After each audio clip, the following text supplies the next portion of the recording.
So I'm doing a little bit of renovation to my shelves over here, so I figured this would be a good time to talk about my favorite 2024 Transformers pickups.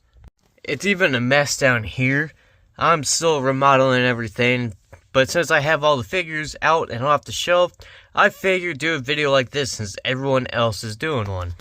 So first off, this one's kind of a little cheeky. This is the Baiwei Spock, or obviously the Transformers Dark of the Moon Shockwave. So why I say it's pretty cheeky is the fact that I bought this off AliExpress on like the last week of 2024, and it showed up in 2025, but I still purchased it in 2024. So what's kind of doing first, get him out of the way. This guy is amazing for a knockoff. Like all the ports on his back, his weak spots and everything, the treads. This is one of my all-time favorite figures, and that being a knockoff is actually really insane to say. Like, these new articulated fingers are brand new. They weren't on the Studio Series at all. In this new purple kind of color with the silver kind of scratches, it's just perfect. Next up, we got a little guy. Here we go. This is the Rise of the Beast, Bumblebee. And he is probably one of the best Bumblebee figures of all time. He's just a really fun guy to mess around with, and there's a lot of modifications going on with him that you can do. The only thing is, this is the one that is unpainted, or doesn't have the good paint job, but they did do a reissue of another one with the paint job. And I mean, definitely get a DNA design kit for this guy, because the blades could definitely use paint. He definitely needs another gun, but other than that, he's just a really great figure, and especially in vehicle mode, he's awesome.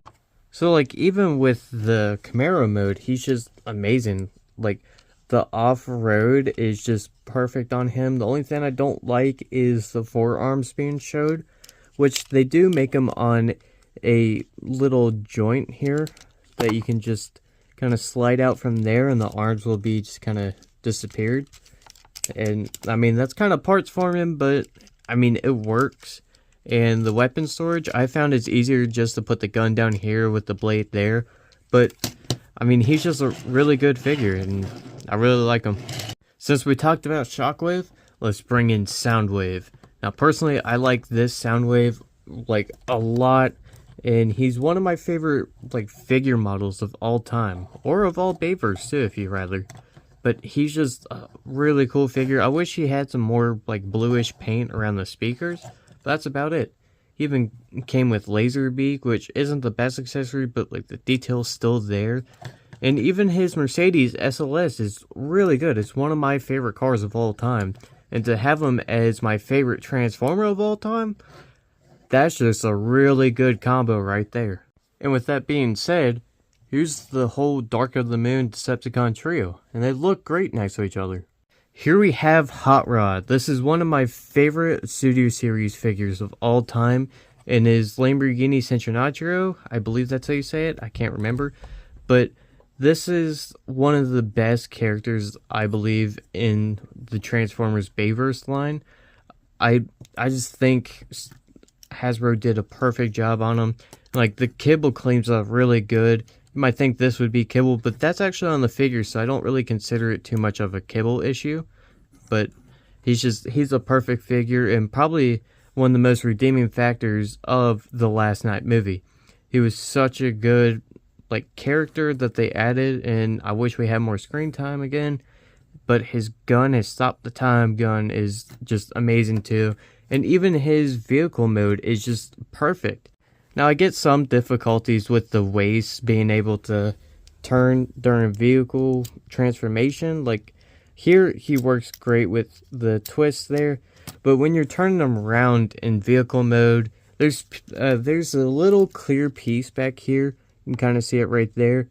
That gets caught up with the waist. And it's just, that makes the transformation a little bit harder to do. But I don't think it makes the figure bad at all means.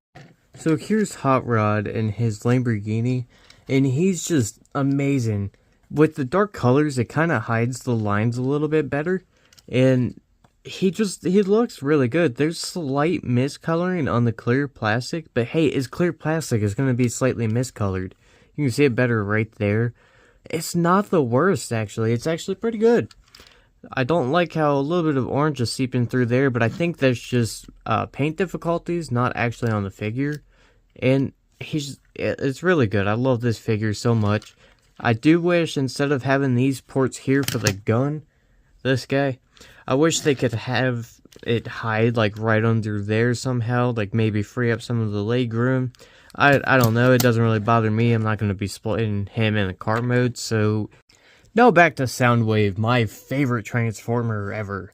We have the G1 kind of model. This is the Legacy United, or as people know it, the Netflix one. And his cassette player is just really cool. There's Ravage right there. I love how he actually has that, and the bunch is kind of a trigger button that launches it. You don't have to pick at it and pull it away. And then you got Rumble, I believe, not Frenzy. And then this is Buzzsaw, I'm pretty sure. I'm more familiar with actually Soundwave than all of his mini robots or minicons or whatever they're called. I can't remember. But you still have a bird with him, which I think that's what makes him more Soundwave. The gun's really cool. I love the turret. And he even has light piping, you can kind of see right there. But this is one of my first figures I got Transformer-wise. And that's just kind of why I really like him. And also the fact that Soundwave's my favorite. And this is very G1 inspired.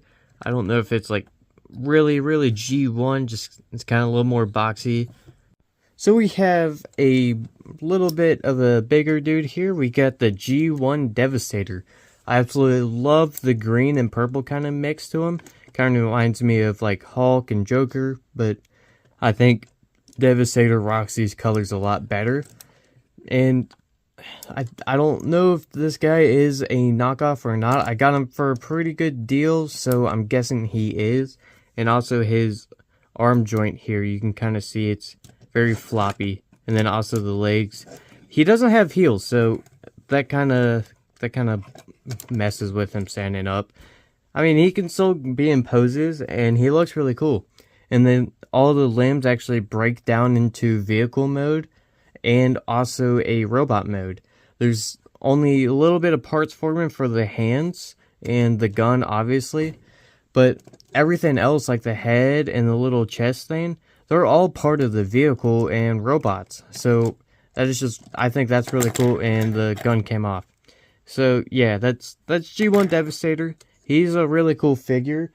And coming over here, he's about a little shorter than the Shockwave. And then the best Soundwave here. He's actually a little bit taller than the Soundwave. He's not a Hasbro figure. He's a fourth party from like the original guy. I think he's a fourth party of the fourth party. So, I'm not sure. But I still have him. He still looks great in the collection. And I got one last big guy. So this guy might be a little too big. You can see it by the shadow. But here's Supreme Class Devastator. Yeah. This guy is absolutely huge. He's probably definitely one of my favorite figures of all time. I have to take my camera off of the stand just to actually get this guy. You can see, like, he's even got the little play feature with the mouth and everything. He lights up and everything, but I took the batteries out just because he is an annoying little guy. He's really annoying. He's like motion censored or something. Every time you do something to him, he makes a noise. Either it's like, I am Devastator, or dumb little mix master noises. Here we have Devastator in all of the vehicle modes. He doesn't have any robot modes, kind of obvious that it's a 2009 figure that won't be that high advanced yet. But he's an amazing figure. I won't be displaying them in the robot modes even if I had them. And this guy, it has the charm that the Studio Series guy doesn't have. And that's why I like this guy a lot better. And even just the vehicle modes are very high detail. And they're easy to transform for little kids that just want to Devastator from the movie. And I had this guy as a kid a while ago, like very, very young. But I don't know what happened to him. I think it got tossed out or sold or something. But I found this guy for $60 on Mercari, which is actually a really good deal. He goes for about $150 used. And I'm just glad I have him in the collection. So here's an overview of all of these figures. These are my favorite 2024 figures that I picked up. I can do a 2025. I already picked up a bunch of figures this year. I can do like a one in June or July-ish as like a halfway kind of point. But this is probably my top 7 or 8 figures that I picked up this year, and I absolutely love them all. I picked up a lot more